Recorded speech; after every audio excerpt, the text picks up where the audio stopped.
Graças a Deus. Saúdo a igreja de Deus com a paz do Senhor Jesus. Amém, meus irmãos? Quem está feliz com Jesus essa noite, pode dar uma salva de palmas para Jesus bem alegre.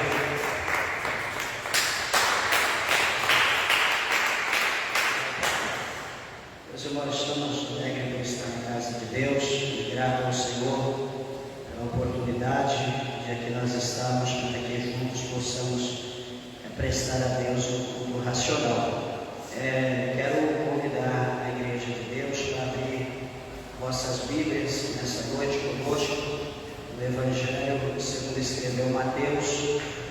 Louvado seja Deus, Evangelho de Mateus. Glória a Jesus. Observe-se ao seu lado sem a Bíblia. Aproxime-se para que junto nós possamos ler a palavra de Deus. Evangelho de Mateus, no capítulo de número 24. Glória a Jesus. Glória a Deus. Tenho certeza que nosso Deus ele tem uma palavra ao nosso coração nessa noite. Graças a Deus. Todos acharam? Digo amém. Amém.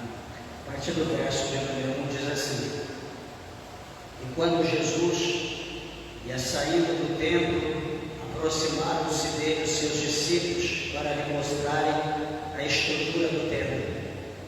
Jesus, porém, lhes disse: Não vedes tudo isso? Em verdade vos digo que não ficará aqui pedra sobre pedra que não seja derrubada.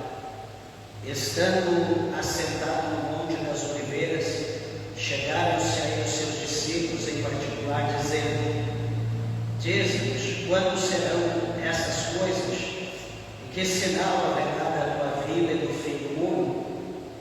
E Jesus respondendo disse-lhes: Acautelai-vos, que ninguém vos engane, porque muitos virão em meu nome dizendo: Eu sou Cristo, e enganarão a muitos.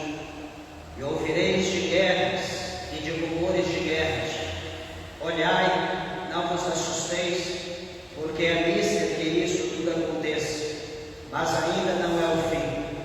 Porquanto se levantará nação contra nação e reino contra reino, e haverá fome, pestes e terremotos em vários lugares. Mas todas estas coisas são o princípio de dores. Então vos hão de entregar para seres atormentados, e matar-vos-ão e sereis odiados de todas as nações por causa do meu nome. Nesse tempo, muitos serão escandalizados, e trair-se-ão uns aos outros, e uns aos outros se odiarão. E surgirão muitos falsos profetas, e enganarão a muitos. E por se multiplicar a iniquidade, o amor de muitos se esfriará, mas aquele que perseverar até o fim, esse será salvo. Amém. Vamos orar a Deus. Levante ao céu a tua Bíblia, a tua mão, a palavra de Deus. Vamos orar. Peça para que Deus, o Senhor, fale conosco. Amantíssimo Deus, glorioso, eterno e poderoso Pai, Senhor meu Deus, Criador dos céus e Criador da terra, a nossa alma se alegra, se regozija, meu Deus, por aqui está, Senhor, diante da Tua presença, na tribuna do Senhor, meu Deus, para falar do Teu amor, da Tua grandeza, para fazermos a Tua vontade. Senhor meu Deus, Senhor meu Pai, atenta neste momento, meu Deus, para a vida da Tua Santa Igreja, meu Pai, para a vida dos meus irmãos, das minhas irmãs, meu Deus. Atenta, Senhor, para os ouvintes, meu Pai, para aqueles que estão perto, aqueles que estão longe, meu Deus. Senhor, meu Pai, aqueles que estão nos vendo, nos ouvindo, meu Deus, por intermédio do Facebook, por intermédio do YouTube, meu Pai. Oh, meu Deus, alcança cada um dos meus servos, das Tuas servas, os abençoe. abençoando, meu Deus, pelo teu poder, pela tua presença, pela tua palavra. Meu Deus, repreende toda seta, toda fúria, todo impedimento, todo mal, meu Deus, toda doença, meu Deus, que agora paira sobre a vida do teu servo, da tua serva. Senhor, muda a nossa história, nos abençoa pelo poder da tua palavra, pois é o que nós te pedimos e nós te agradecemos, em nome do Senhor Jesus. Amém. Podeis acertar, meus irmãos, desocupem vossas mãos e dê uma salva de palmas para Jesus.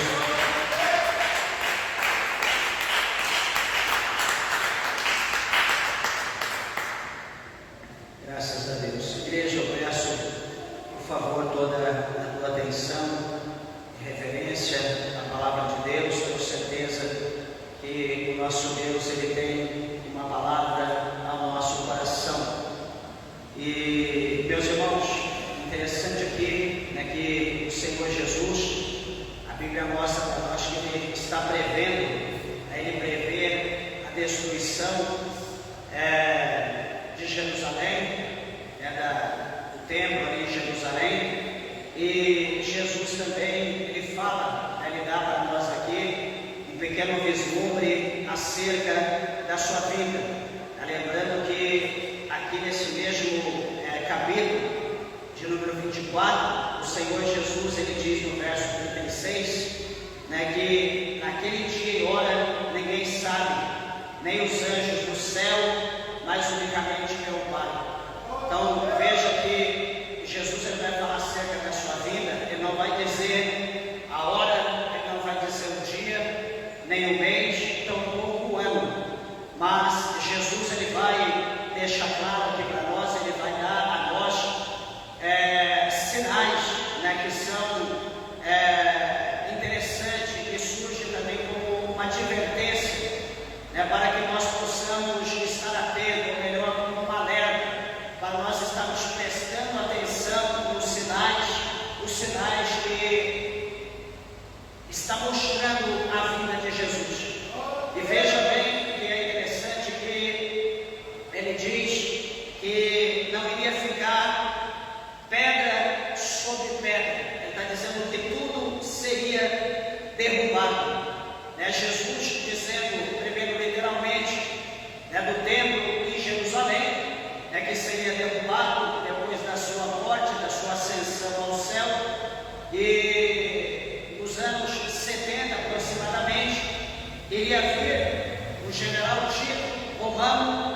Ele iria invadir Jerusalém, ele iria matar milhões de judeus, iria colocar fogo na cidade, ele iria destruir o templo. Então Jesus está falando primeiramente, aqui profetizando que aquele templo, né, que era como um escudo, como uma proteção, né, algo venerável, como aqui os discípulos mesmo, eles chamam Jesus e mostram para Jesus a glória, né, daquele templo, aqueles pilares imensos, né, tudo de mármore polido, né, de mármore finíssimo. Ali diz também a história que havia cinturões, né, de ouro ali em volta naqueles pilares, naquele mármore. Então era uma coisa muito linda, né, uma coisa que as pessoas veneravam, né, principalmente eles que vinham do interior, vinham de longe, ali para a capital, para Jerusalém. Eles olhavam para aquilo e ficavam perplexos, vendo aquela beleza.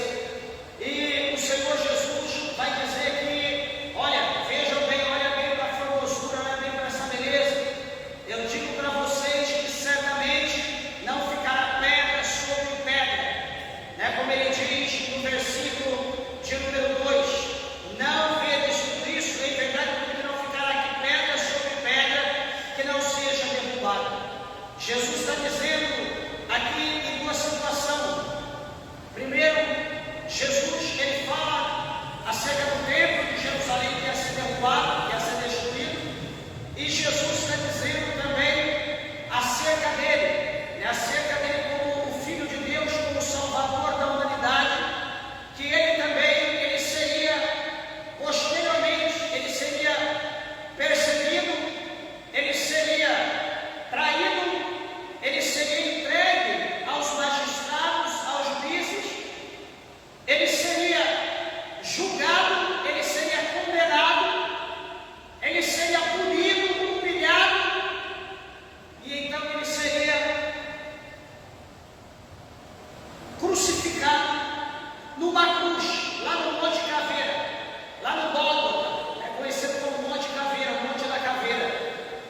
que ele tinha o formato de uma caveira, aquele monte, né? Que eu olhava de longe e via o formato de uma caveira.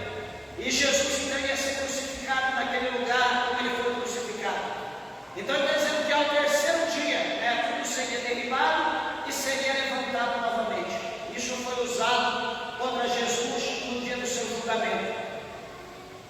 E a palavra do Senhor vai mostrar para nós que Jesus então, ele estando no Monte das Oliveiras, os seus discípulos vão chegar até ele, vão se aproximar dele, e em particular vão perguntar a Jesus quando serão as coisas, quais sinais que haverá acerca da vida de Jesus e também acerca do fim do mundo. Duas coisas eles perguntam: quando serão essas coisas e que sinais haverá da sua vida e do fim do mundo? Meus irmãos, eu quero chamar a atenção da igreja, dos irmãos que nos ouvem, que nos veem, acerca dessa situação. Os discípulos mostram para nós que eles querem saber os dias daquele acontecimento, eles querem saber a vida de Jesus, que dia seria e quando seria o fim do mundo. Os discípulos, eles eram novos na fé. Fazia pouco tempo que eles estavam seguindo Jesus, mas eles já estavam preocupados quando seria o fim, a destruição do templo, quando ia acontecer a guerra. Eles queriam saber quando Jesus iria voltar e queria saber quando seria o fim do mundo. Quando nós olhamos para esse versículo de número 3, chama a minha atenção, ou a atenção dos irmãos de muitos. Por quê? Porque essa preocupação aqui, que os discípulos novos da fé eles tinham, é uma preocupação que eu, você, todos nós precisamos ter. E por quê? Porque essa preocupação acerca dos acontecimentos, acerca da vida de Cristo e do fim do mundo, essa preocupação faz com que nós continuamos pisando na rocha, continuamos estruturados na rocha, edificados na rocha, caminhando na rocha, sabendo que o advento, aquele que há de vir, ele vai vir e ele não tardará, já dizia o Escritor aos Hebreus. E deixa eu dizer para os irmãos que dos 12 que seguia Jesus, um já foi predito, foi profetizado pelo salmista, que entre os 12 um seria o diabo. Por que eu estou dizendo isso?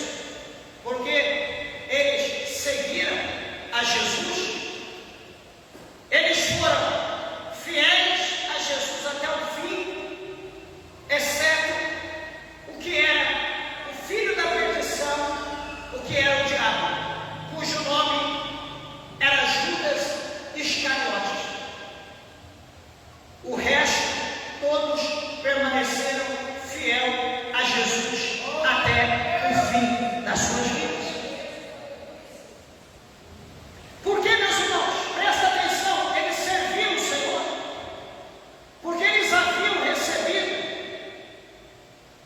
uma ordenança, eles haviam recebido uma responsabilidade, havia dado a eles um fardo, e eles precisavam cumprir aquela responsabilidade. Por exemplo, a palavra da grande comissão. E qual era a palavra da grande comissão? Capítulo 16, versículo 15 e 16 do Evangelho de Marcos, que diz a palavra do Senhor. Jesus diz: ide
comissionado. Todos nós temos essa responsabilidade de semear a palavra de Deus, como Jesus diz que aquele que semeia, semeia a palavra do Senhor. Não olhe como semeador, ele semeava a palavra. A Bíblia diz que ele jogou a semente, ele semeou. A semente caiu na beira da estrada, na beira do caminho. Puxa vida, caiu no caminho, agora ele errou o alvo. Não, era um trabalhar de Deus. A semente caiu no caminho, o que aconteceu? As aves do céu vieram e se alimentaram da semente que caiu pelo caminho. O semeador não parou, ele continuou semeando. Ele semeou novamente. A semente caiu entre as pedras, entre os espinhos, melhor dizendo, e caiu entre os espinhos. Ela brotou, ela nasceu, só que ela não conseguiu crescer, porque os espinhos a sufocavam e ela morreu. Ele continuou semeando, a semente caiu entre as pedras. Nas pedras até tem areia, um pouco de terra, mas não é profunda, porque a terra é rasa. A semente até brota, até tenta crescer, mas não havendo terra, ela morre, ela murcha e morre, seca. O semeador, com essas três decepções, ele deixou de semear, não, ele continuou semeando, e de repente a Bíblia diz que a semente que ele semeava caiu numa boa terra, e cada semente que foi semeada naquela terra, ela produziu a quantidade de 100 sementes para uma que foi caída na terra. Então, o que Jesus está dizendo? Aquele que semeia, semeia a palavra de Deus. Não preocupe que as pessoas não queiram aceitar Jesus. Não preocupe que as pessoas não querem dar ouvido. Não preocupe que você está fazendo a obra, parece que as coisas não acontecem. Lembra que tem 4 tipos de terra e somente uma que a terra produzia bons frutos, nas outras elas não produziram. Então isso é uma situação que Jesus mostra que nós devemos nos animar, porque, meus irmãos, o diabo hoje está desanimando, a igreja de Deus está desanimando as pessoas de uma forma terrível. Muitos estão decepcionados, muitos perderam a força, muitos não aguentam mais servir a Deus, muitos não conseguem mais caminhar, muitos não conseguem mais fazer um minuto de oração, muitos não conseguem mais ler um versículo da palavra de Deus num dia de 24 horas, nem pegam a Bíblia. Muitos não conseguem ouvir um louvor ou louvar um hino da harpa para Deus, para o elevo espiritual, para alegrar a Deus. As pessoas não estão tendo mais perseverança. Sabe por quê? Porque nós não estamos preocupando com os acontecimentos ditos por Jesus. Nós não estamos preocupados com a vinda do Senhor e nós não estamos preocupados com o fim do mundo. Essa é a verdadeira história. Esse é o fato que nós estamos vivendo hoje. Meus irmãos, a preocupação da igreja, diuturnamente, a preocupação da igreja é com bênção, é com vitória, é com prosperidade.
E as demais coisas, Deus, o Senhor, vai acrescentar. A gente não vê, a gente prega. A gente não vê milagre de Deus acontecendo no nosso meio. Por quê? Porque o nosso intuito não está sendo adorar a Deus, não está sendo glorificar a Deus. O nosso intuito está sendo buscar milagre para ter mais saúde, para ter uma vida melhor, para eu pecar mais, para eu ter mais liberdade para pecar, para eu ter mais liberdade para curtir o mundo, para eu ter mais liberdade para me viver a libertinagem. O que Deus faz para nós, nós não estamos agradecendo a Deus. Um tempo atrás aqui, veio uma senhora, supostamente de 60 e poucos anos, e essa senhora veio uma vez, outra, enfim, e outro dia, outra época, ela veio, estava muito mal da coluna, muito mal, não conseguia se mexer, estava parecendo uma estátua, e veio com ajuda, sempre ocupou um lugar aqui na igreja, e adorando, aqui nós adorando a Deus, pregando a palavra do Senhor, Deus revelou a ela que o Senhor estava curando a coluna dela. Eu nem sabia que ela tinha problema de coluna, não conhecia, né, os detalhes da sua vida, só de vista. E eu falei para ela, a senhora crê? Ela falou que ela levantou a mão. Levantou a mão, ela falou que naquela hora ela recebeu como fosse um choque e um fogo queimando o corpo dela. A partir daquele momento, isso deve ter uns 4 anos atrás, talvez 5 anos, e ela recebeu um milagre na hora, a cura. Ela falou que já tinha anos que ela tinha um problema de coluna e que não tinha jeito na vida dela. E Jesus a curou. Veio aqui, deu testemunho, frequentou a igreja, começou a frequentar. Só que daqui a pouco, como ela soube que para perseverar na presença de Deus, a pessoa precisa se libertar do mundo, precisa se libertar da vaidade, precisa se libertar das pinturas, precisa se libertar dos adornos exteriores de brinco, corrente, anel excessivo, precisa se libertar da calça comprida, das tatuagens, das mentiras, do jogo. Ai, Jesus é bom. Jesus me curou, mas eu não dou conta, eu sou muito vaidosa. Daqui a pouco deu meia volta, sumiu, nunca mais apareceu na igreja. Um dia, encontrei em algum lugar, pastor, preciso ir lá. Não, mas esse negócio é com Deus, não é comigo não. E como que a senhora está? Não, estou bem, estou aqui com a perna, Deus me curou, não sinto nada. Esqueça de Jesus, esse negócio é com ele. Quem fez o milagre na tua vida é ele. Ele fez para a senhora servir, para a senhora testemunhar o que ele fez para a senhora. Nunca mais. Então, hoje as pessoas estão, num contexto geral, com espírito de ingratidão, que é uma coisa insuportável por Deus e por qualquer ser humano. A gente só quer de Deus, mas nós não queremos fazer nada para Deus. Eu quero que Deus cura a minha coluna. Só que nenhum voto eu quero fazer, porque se eu fizer um voto eu vou ter que cumprir. Nenhum voto eu quero cumprir. Você está entendendo como que está? Eu pergunto para os irmãos, com uma classe de pessoas com nível de espiritualidade dessa, quando que Jesus vai fazer milagres? Quando que Jesus vai fazer alguma coisa com nossas vidas? Cada dia vai diminuir mais. Porque o interesse das pessoas pelos céus, o interesse das pessoas pelas coisas de Deus está cada dia mais diminuindo. Você entendeu isso? Quando nós fazemos uma campanha, que a campanha fala sobre santificação, sobre preparação,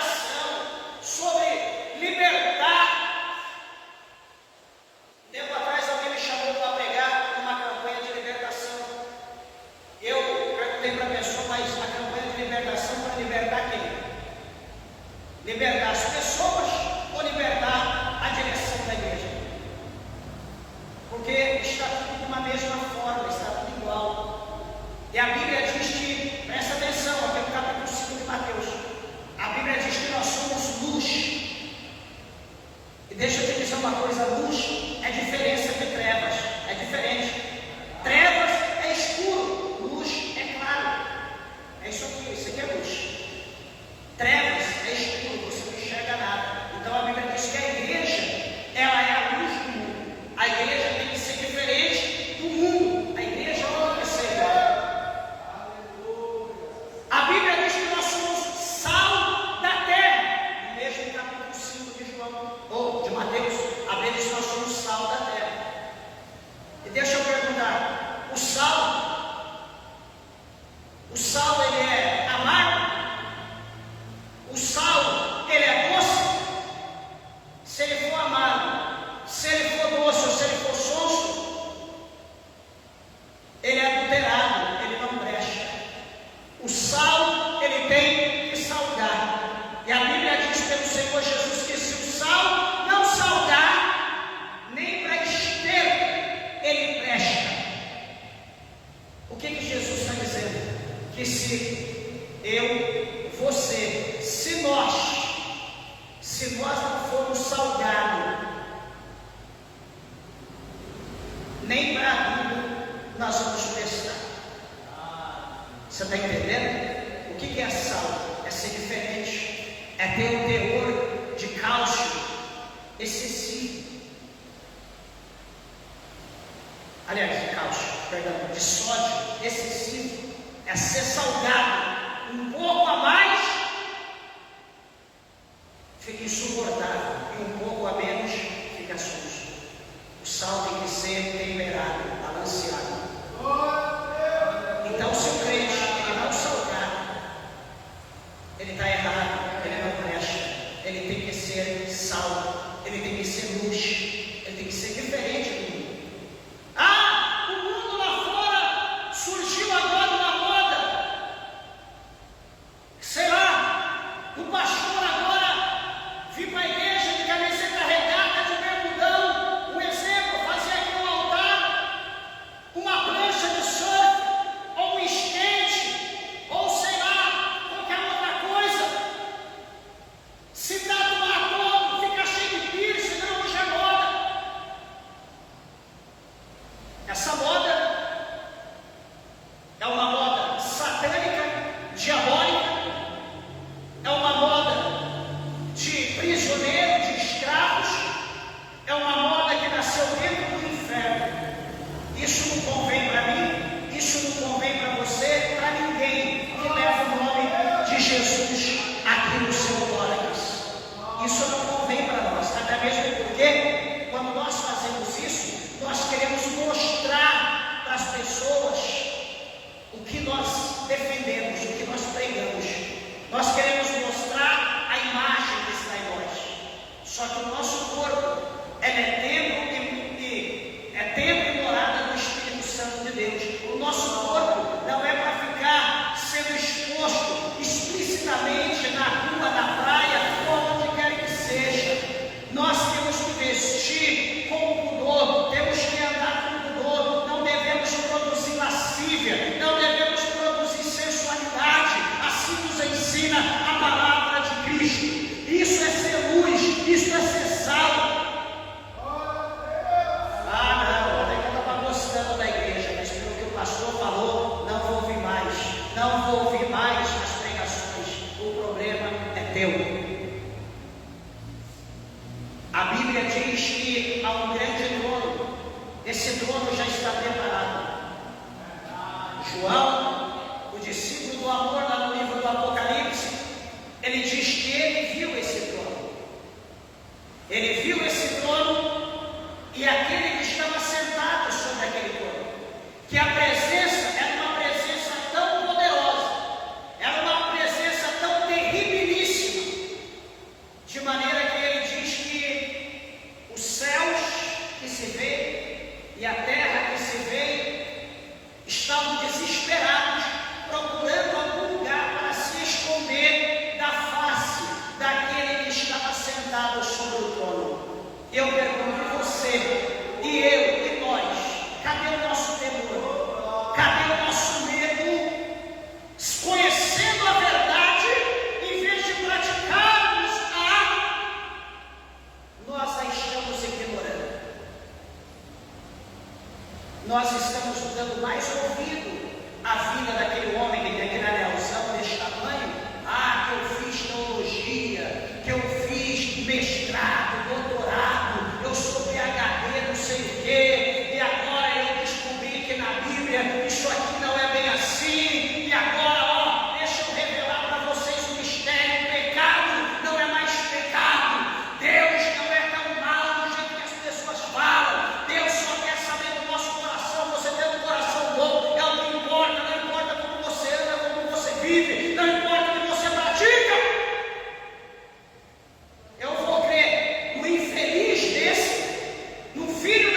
Ele diz assim: segui a paz com todos e a santificação, pois sem a qual ninguém verá a Deus.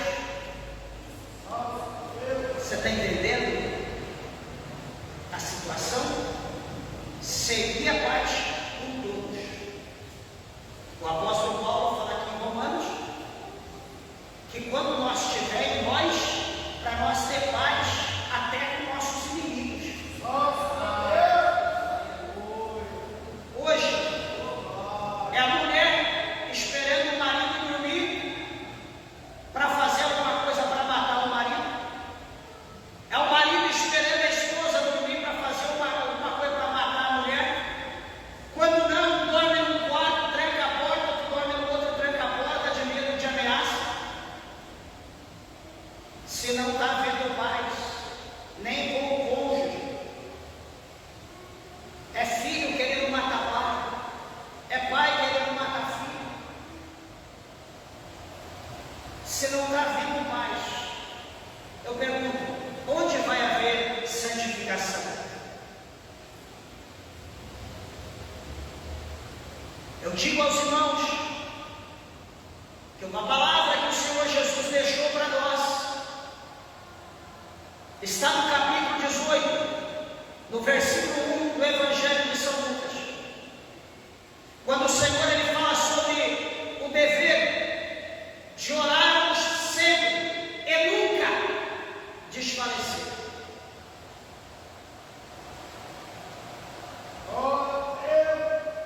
Nós conseguimos arrumar tempo para tudo, só que para orar a gente não tem tempo. De primeiro, se orava em casa, se orava na igreja. De primeiro, deixava de orar em casa, mas se orava na igreja. Hoje, não se ora mais em casa, não se ora mais na igreja. Hoje, não se faz mais campanha em monte, não se busca mais. Porque se ir para o monte do jeito que está, é perigoso ficar endemoniado. Porque não ora em casa, não ora na igreja. E se ir para o monte, é perigoso o diabo tomar a vida da pessoa e ficar possessa. As pessoas têm medo quando falam em monte.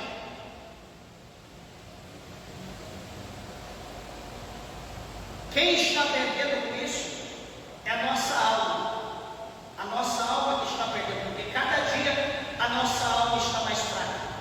Cada dia a nossa alma está sendo destruída. Cada dia a nossa alma está sendo deformada. É como se a nossa alma, cada dia, na âncora que está sobre ela, cada dia ela recebe mais um tiro sobre aquela âncora. Cada dia a âncora vai descendo mais e vai levando a alma, vai descendo, vai descendo, vai descendo, e a alma está indo em passos largos para o inferno e nós não estamos nem aí com a alma. Por quê? Porque nós não estamos preocupando com os acontecimentos, nós não estamos preocupando com a vinda de Jesus e nós não estamos preocupando com o fim do mundo.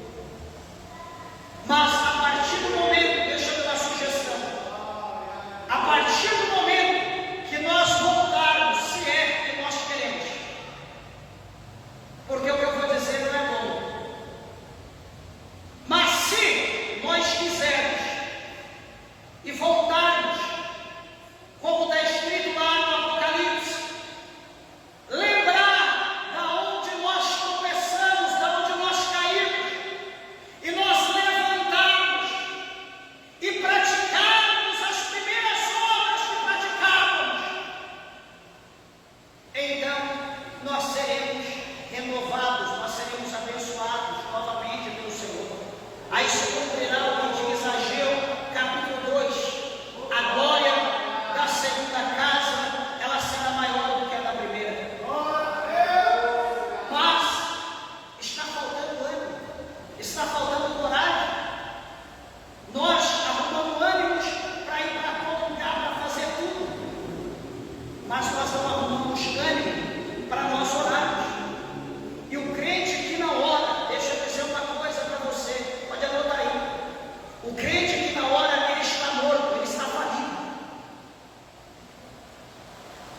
O crente que na hora ele está derrotado é um covarde.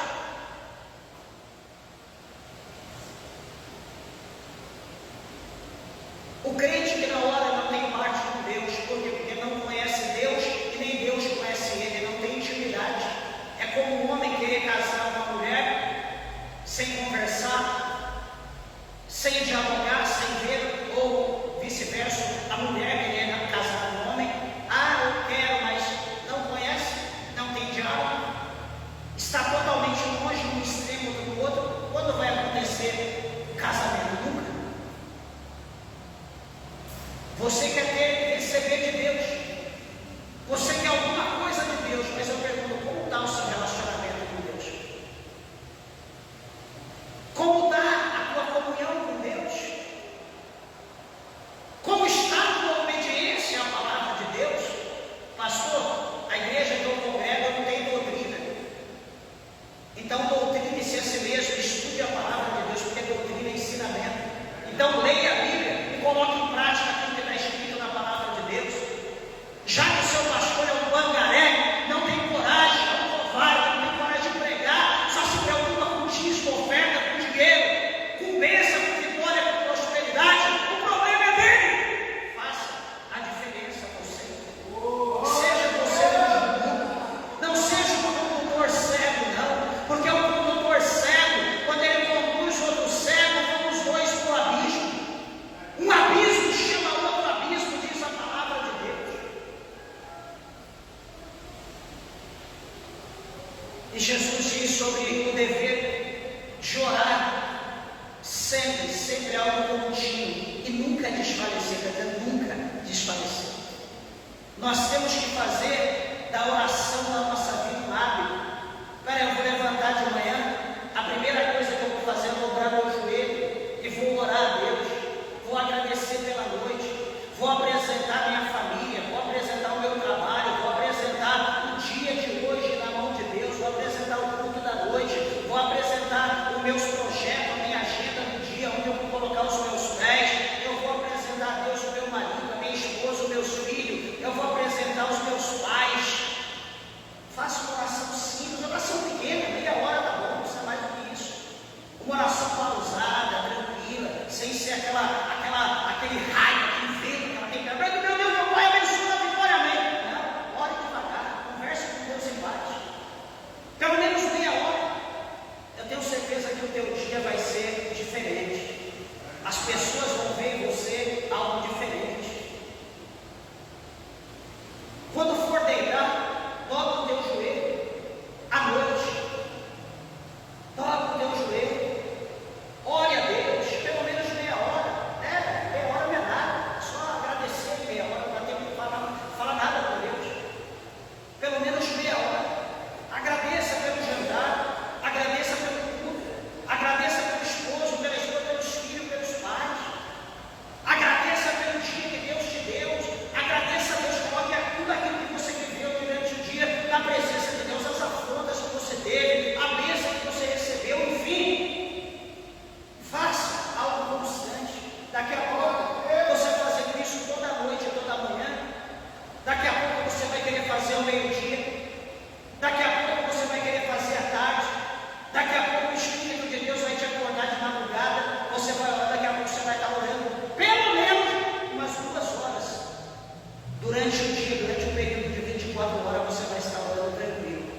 Só que é fácil não, mas você tem que começar. Tudo na nossa vida é hábito. Tudo na nossa vida é hábito. Se a gente não se habituar, nós nunca vamos conseguir. Eu não sei orar. Comece a orar o Pai Nosso. Está lá. Mateus capítulo 6, verso 9. Está lá. A oração do Pai Nosso. Comece a orar o Pai Nosso.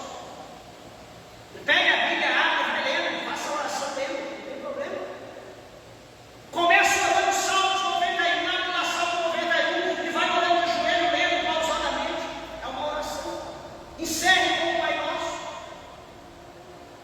Mas coragem e capricho para isso, o mínimo, a gente não tem. Mas, concluindo aqui, eles pedem a Jesus quando que vão acontecer o que Jesus falou, quando vai ser o retorno de Jesus à vida dele, quando será o fim do mundo. Eles querem saber. Como nós também precisávamos querer saber isso. Porque 2000 anos atrás, os discípulos já estavam preocupados com isso. E nós? Hoje nós estamos, meus irmãos, no olho do furacão. Nós estamos dentro de tudo isso. Naquela época nós estávamos longe ainda. Mas hoje nós estamos dentro. Nós estamos mais perto do fogo ou mais perto do céu? Hoje nós estamos assim, mais perto do fogo do inferno ou mais perto do céu? Nós estamos vivendo esses dois hemisférios. Para uns está mais perto do céu, para outro está mais perto do inferno. Talvez você não tinha noção disso, mas é o que está acontecendo. Jesus então vai responder acerca dessas perguntas. E Jesus vai dizer no verso 4: acautelai-vos para que ninguém vos engane. Então Jesus está dizendo para os discípulos: olha, vocês tomem cuidado, vocês estejam atentos, porque no capítulo 7 desse mesmo Evangelho de Mateus, Jesus ele diz que ele enviaria os seus discípulos, nos enviaria de uma forma ampla, como ovelhas em meio a lobos. Aqui está dizendo: acautelai-vos. Ele diz ainda que nós precisamos ser simples como as pombas, porém prudente como a serpente. E aqui ele está dizendo: acautelai-vos que ninguém vos engane. Meus irmãos, deixa eu usar aqui um exemplo simples. Por exemplo, eu gosto de relógio, gosto de caneta, gosto de gravata. Tem algumas coisas, alguns adornos que a gente gosta. Não que nós fazemos aqui uma momento, mas que a gente gosta. Todo mundo gosta de alguma coisa. Quando a gente gosta de alguma coisa, por exemplo, de relógio, eu vou procurar sempre pesquisar alguma coisa acerca de relógio para mim ter conhecimento de marca, do material, do diâmetro, de valores, da tecnologia. Eu vou conseguir discernir o que é bom, o que é ruim, o que é uma boa marca, o que é uma marca ruim, e dependendo da minha visão, o meu aprofundamento na situação, se eu olhar, eu vou saber o que é um original e o que é um falso. Alguém vai comprar uma roupa de grife? Sabe que roupa de grife é caro. Ele vai ver a qualidade do tecido, ele vai ver a qualidade da etiqueta.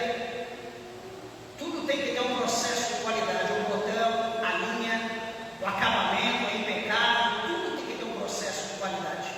E se está lá o nome da marca, a grife, e ele vai comprar, essa está torta, está puxada para cá, o lado está diferente, uma manga está maior do que a outra, cheia de linha pendurada, o botão está mais curto, está fora de linha, o nome, a minha etiqueta está meio torta. Pode cair fora, porque isso não é original, nem aqui, nem lá na China, onde deu origem a tudo isso. Então, quando Jesus está dizendo acautelai-vos que ninguém vos engane, Jesus está dizendo que nós precisamos ter conhecimento da palavra de Deus, mas um conhecimento sólido, um conhecimento maciço. Por quê? Porque se nós não conhecermos, nós seremos enganados no portão da nossa casa. Quantos aqui que já receberam alguém lá dia de sábado, domingo, ou na semana cedinha, 2, 3 cidadãos, cidadã, com a bolsinha pendurada, um chapéuzinho, vestido de crente, batendo no seu portão e fazendo a série de perguntas. Você sabe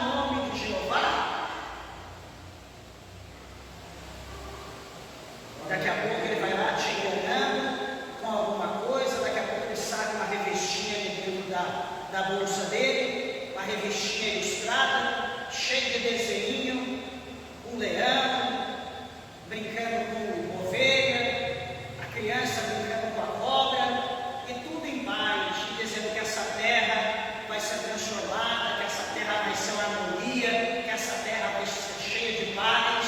Então, se você não tem o conhecimento da verdade da Bíblia, você vai cair no conto do capeta, você vai cair no conto do cão, e daqui a pouco você vai ser abalado, daqui a pouco você vai deixar de vir para a tua igreja e vai começar a seguir o sectarista, daqui a pouco você que está com os olhos abertos, os seus olhos vão começar a ser ofuscados, e você vai começar a seguir o cego, você vai se tornar cego, e o cego cairão ambos no abismo, porque, meus irmãos, se Cristo, Ele não poupa nem eu, nem você que somos feitos a imagem e a sua semelhança, se o Senhor já nos predestinou ao inferno, por causa dos nossos pecados, por causa do pecado dos nossos pais, de Adão e Eva, será que Deus, Ele não terá dó?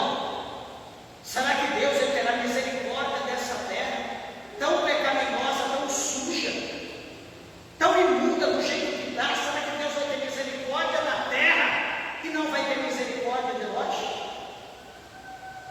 A palavra do nosso Deus diz aqui para nós, veja comigo, aqui em Pedro, no capítulo 3, versículo 7, segundo Pedro, segunda Epístola Universal de Pedro, capítulo 3, versículo 7, está escrito assim, ó: mas os céus e a terra, que agora existem pela mesma palavra, se reserva como tesouro. Veja aqui que Pedro dizendo que tanto o céu quanto a terra foi feito pela mesma palavra. Tanto o céu, Deus o Senhor falou, surge o céu, surge a terra, pela mesma palavra nasceram, surgiram, vieram à existência. Ele diz, pela mesma palavra, eles se reservam como tesouro e se guardam para o fogo, até o dia do juízo e da perdição dos homens ímpios. Agora vem um mentiroso, vem um hipócrita, um cego. Não, essa terra vai ser transformada, vai viver todo mundo em paz. Ela vai ser transformada?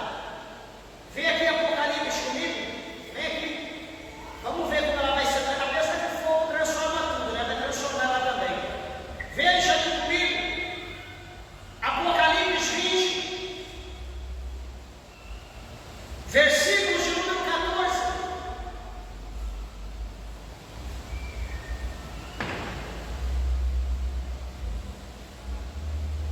A palavra do Senhor mostra aqui para nós de uma forma que não tem como nós escaparmos disso.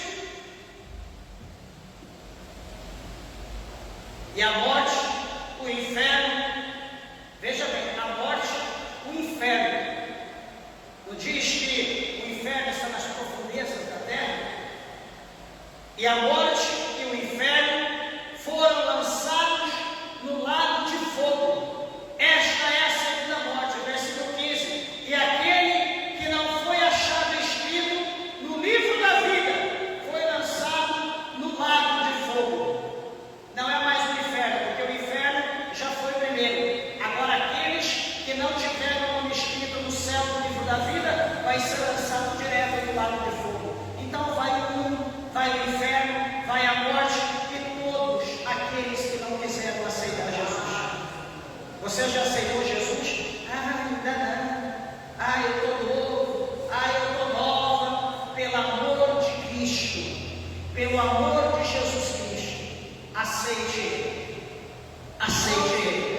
Porque os dias que vão vir são dias maus, são dias tenebrosos, os dias nessa terra ou após o mundo, que é o que é mais certo para todos nós. Mas eu encerro aqui o Evangelho de Mateus, aonde o Senhor Jesus ele fala para nós nos acautelarmos para que ninguém vos engane. Então, se nós não tivermos ciência, se nós não tivermos entendimento da palavra, se nós não lermos a Bíblia, se nós não irmos estudando pela palavra de Deus, até uma criança doutrinada, até uma criança ensinada vai nos colocar no bolso.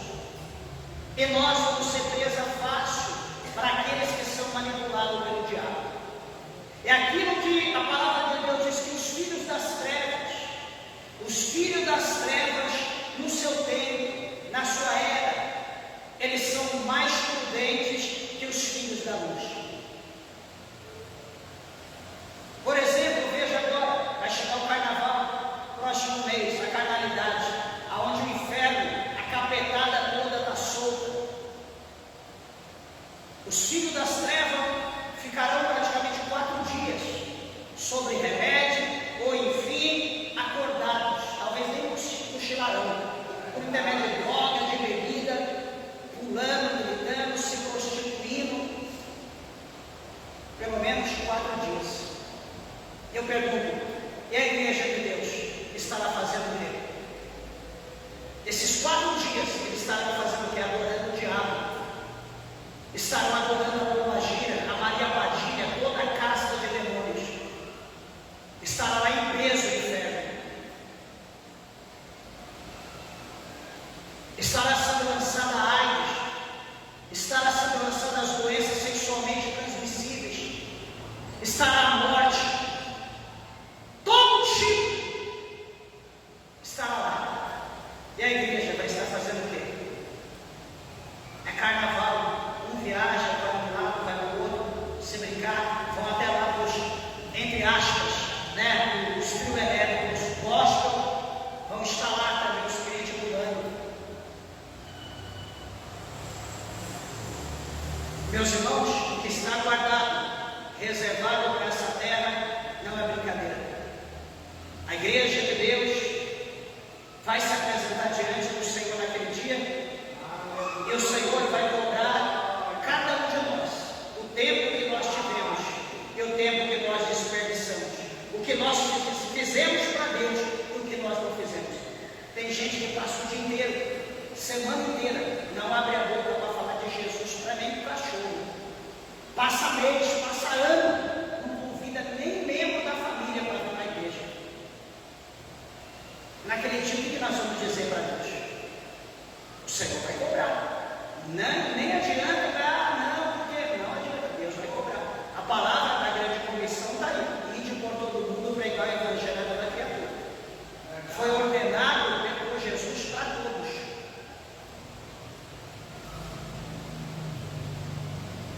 Porque Jesus fala, se nós não tivermos conhecimento, ele diz que vai vir muitos, ele diz, virão muitos em meu nome, dizendo, eu sou o Cristo, e enganarão muitos. Então, tudo que se fala no nome de Jesus, as pessoas estão acreditando. Tudo que se prega no nome de Jesus, as pessoas estão acreditando. Ué, pastor, mas é no nome de Jesus, meus irmãos. Quanto Jesus houve nos dias de Jesus? Muitos. Quanto Jesus há nos nossos dias de hoje? Tem muito, eu mesmo conheço os 3 homens chamados Jesus.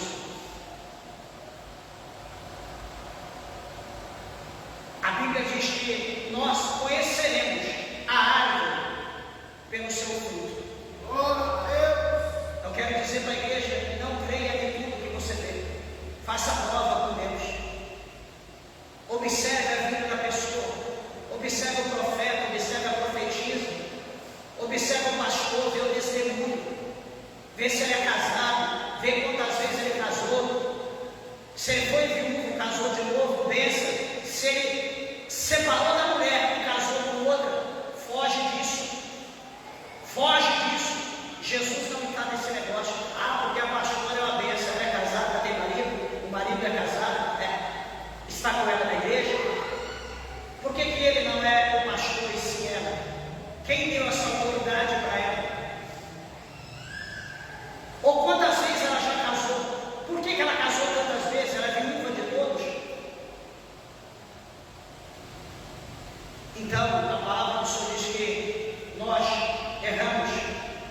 porque nós não examinamos as Escrituras e nem conhecemos o poder de Deus. No capítulo 4, no versículo 6 de Oséias diz que o meu povo foi destruído porque eles rejeitaram o conhecimento. Então, meus irmãos, o nosso foco, a nossa preocupação deve ser: quando acontecerá tudo isso? Quando será a vinda de Cristo? E quando será o fim do mundo? Quando nós teremos essa resposta? Examinando a palavra de Deus, lendo a palavra de Deus. Que nós venhamos, igreja, guardar a palavra do Senhor no nosso coração, que nós venhamos cada dia mais ser abençoados pelo Senhor por intermédio da palavra de Deus. Amém? Dê uma salva de palmas, amém, amém, para Jesus, as mãos se foram.